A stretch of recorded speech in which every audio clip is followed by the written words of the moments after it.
Today, I want to read to you from Acts chapter 4, verse 13, and talk to you about some men who had been with Jesus. Here we go, Acts chapter 4, verse 13, where we read, "Now when they saw the boldness of Peter and John, and perceived that they were uneducated and untrained men, they marveled, and they realized that they had been with Jesus." Peter and John stood before the council of religious leaders. The powerful men saw the boldness of Peter and John, yet they also noticed something else, that they were uneducated and untrained men. Now, Peter and John were certainly uneducated in one sense.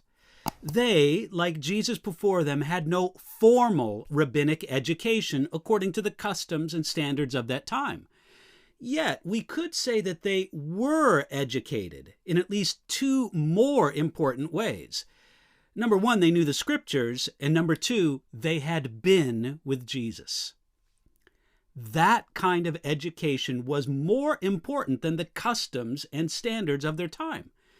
The truth that knowing the Bible and a real relationship with Jesus is more important than formal education and degrees, well, that truth has been proven in the lives of God's servants again and again.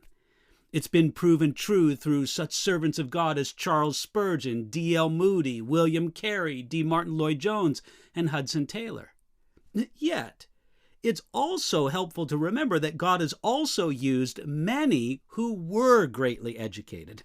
Moses, Daniel, and Paul are all biblical examples. And if you go to church history, you can think of Augustine, Martin Luther, and Billy Graham. Those are just a few examples.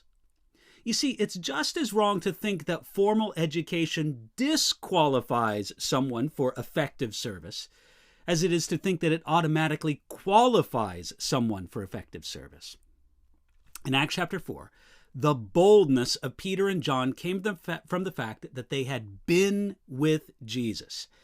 Because of that, they were naturally bold. When someone is a servant of the all-powerful God, he has nothing to fear from the judgment of men. It's interesting to note that the Jewish leaders did not do some things. They did not make any attempt to disprove the resurrection of Jesus.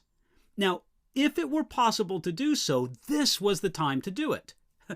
Positive proof that Jesus had not actually risen from the dead would have crushed the early Christian movement. Yet these religious leaders that Peter and John, stood before, they could not disprove the fact of the resurrection.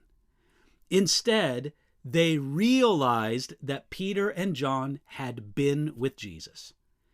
This means that the bold exclusivism of the previous verse, "There's no salvation in any other name than Jesus," was coupled with a radiant love characteristic of Jesus. If we will preach the fact that there's no other name given under heaven by which men must be saved other than Jesus, then we should also make it evident that we ourselves have been with Jesus. Sadly, when Christians became strong and powerful in the culture, and when Christianity became an institution, too often Christians were those who arrested people and told them to be quiet, threatening them with violence and sometimes carrying out that violence against them. That is not evidence that someone has been with Jesus. Now look, people should go to Jesus directly, but often they won't.